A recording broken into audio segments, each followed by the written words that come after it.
You listen to a lot of frustration upstairs. What do you think? Well, you know, one of the things I said when I got elected is that I understand we have a new administration, we have a new city council, we have a new controller, we have a whole new slate of team at government. But the reality is these are people who are now waiting 18, 19 months for any type of assistance, any form of assistance, whether it be a property owner, a renter, a small business owner, a not-for-profit, house of worship.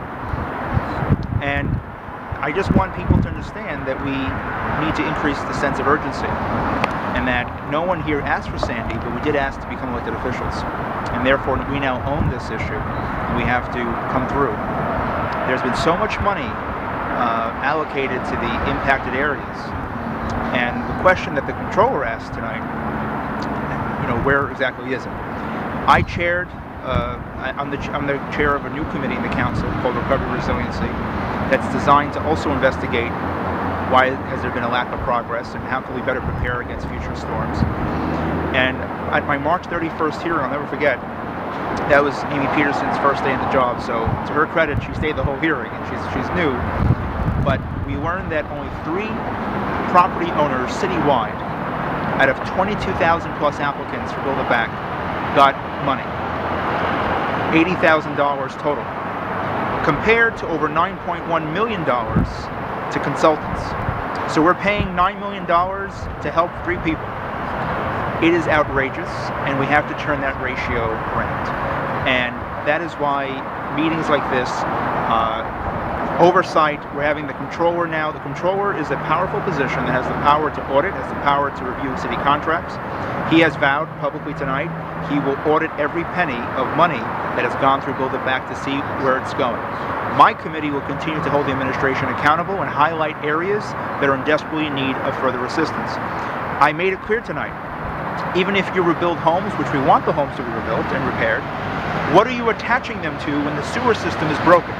I'm not an engineer, but you need functioning sewers to have a functioning home. So those are questions that still have to be addressed, in addition to where is the aid for small businesses that were hurt by Sandy? Some of them already unfortunately shut down.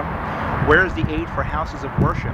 Now I understand the Constitution prohibits money directly to churches or houses of worship for prayer service.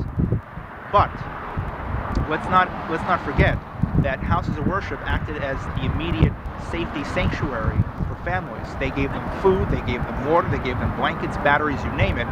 At minimum, we can reimburse the houses of worship for the services they provided to those families right after Superstorm Sandy. Do you feel government sometimes abuses this church and state issue just so they don't have to pay? Government sometimes makes too many excuses, but the bottom line is, if it wasn't for our houses of worship, people would have died. Now, you mentioned before, Controller Treyger said he doesn't know where the money is now. Okay, he's new, true, but does it scare you that he's the controller and he does not know where the money has been going, and he's the controller? There is a Sandy tracker that they were forced through legislation to create. And it gives us generalities of where some of the money is going. But the bottom line is that at my hearing, we heard only 3 people citywide, $80,000 compared to $9.1 million to consultants. They're saying the number 3 has increased to something higher, maybe 30 or something. We're still talking about over 20,000 people who were aware of the program. There were thousands of people who had no idea that Build It Back was available. We heard tonight from a co-op shareholder that thought that Build It Back was for homeowners, when in reality it's also for co-ops, condos. It's for renters. If you were displaced by the storm and you were renting an apartment, there was a program called TDAP, Temporary Disaster Assistance Program, that was available to you, but many folks had no clue. So I also question the program's outreach. What do they do to inform people of this program? Because when people want to get the word out, they know how to. If the current mayor, when he wanted to push for universal pre-K, you saw commercials on television, you saw people at train stations, you saw a lot of, but this is vital. To me, this is more than a legal, this is a moral obligation that we have for victims, because why do we have a government? It goes to the root of this question. I was a government teacher. Why do we have a government? And the answer circles around a sense of safety, a sense of order to provide stability for families, because the absence of government is anarchy. This issue cuts to the core of why we have government. We have an obligation to provide safety and to stabilize families who have been through hell the past 18, 19 months. Seagate last week. We had a heavy rainstorm last week, and almost the whole Seagate got flooded, and that's a simple rain. I mean, again, you know, we talk about hearings and hearings. I mean, is there any way that sewer system could literally be rebuilt, like start next month? My first couple weeks in office, I had a meeting with DEP about the sewer system in Coney Island and Seagate. And the previous administration had this attitude that Seagate is a private community, therefore is responsible for its own services. And I pointed out to them that Seagate pays taxes just like everyone else pays taxes. They pay city tax, they pay state tax, they pay federal tax, they also pay sewer fees. So they don't mind collecting the money from Seagate families for the sewers, but they're not providing sewer services. That is outrageous. And I am inviting, now Amy Peterson is the director of the Build It Back program, but there's a new gentleman who's just been hired named Bill Goldstein, whose job is the Sandy Czar. He is the Sandy Point person on all aspects of Sandy recovery, not just housing, but infrastructure. I will be inviting him down to Seagate very soon to highlight the fact that we need money, not just to rebuild the homes, but what are you physically attaching them to? I am tired of hearing what they cannot do for Seagate. I want to start hearing what they can do for Seagate, what they must do for Seagate. Sewers must happen if they want to rebuild homes. Is Mayor de Blasio on board with this? We're going to find out very soon, because Bill Goldstein speaks for the mayor. He is the mayor's direct point person. The mayor announced the Sandy team, so to speak. Bill Goldstein, who was the former capital projects director for MTA, and now he is the Sandy Czar. He oversees for the mayor the housing recovery, the business recovery, the infrastructure recovery from Superstorm Sandy. He just took office, I think, he just got in, I think, last week. I reached out to his office to schedule a tour, because it's worthless just to meet in an office. I want to actually physically bring them out to I have given a tour for everybody. Yes. Speaker Melissa Viverito was in Seagate, Amy Peterson was in Seagate, Comptroller Treyger was in Seagate, and now the guy in charge of infrastructure will be in Seagate.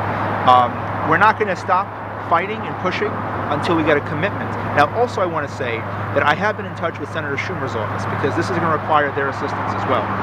I've been in touch with his New York City office with regards to how can they push FEMA to move their application forward. David Wynn, the president of the Homeowners Association, has put together a whole bunch of paperwork and applications with FEMA. They have been stalling. And I found this to be a pattern, because when I mentioned about the public housing in Coney Island, the city was spending millions of dollars a month on boilers that were broken. And because FEMA was giving them a hard time to release the money to fix them. After the hearing that we had in Coney Island, suddenly FEMA found the money, and money is being released now. The same pressure we have to apply now for Seagate. And I need the help of the residents. It was a tremendous turnout we had in Seagate the other night, which was very, very impressive. I was very impressed tonight. We heard a lot of Seagate residents as well.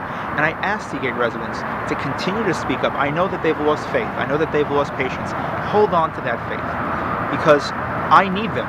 You know, my job is to represent Seagate and to help Seagate, but I need them. This is a two-way street. I will fight for them and advocate until the end, but I need them to have my back in pushing the administration to basically commit and come through on the promises that they've made.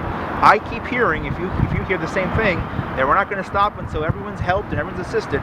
Well, if you're going to help us rebuild our homes, if you're going to help us fix up our streets, fix up our sewers. Some people were saying that they're going to vote in blocks next election to make sure the politicians that aren't helping, that they're booted out. I think that's what should. This community needs to mobilize like never before, and that's what it's going to require. That's what it's going to require. And I disagreed with some lady who mentioned that we're kind of different community. Listen, we are a shoreline community.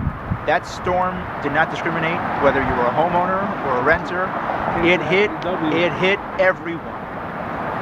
It hit everyone. If there's any silver lining in this, is that it's brought people together more than I've seen in a long time. And I need that coalition to be intact right now. We can't be divided. And we're going to continue to hold the administration accountable.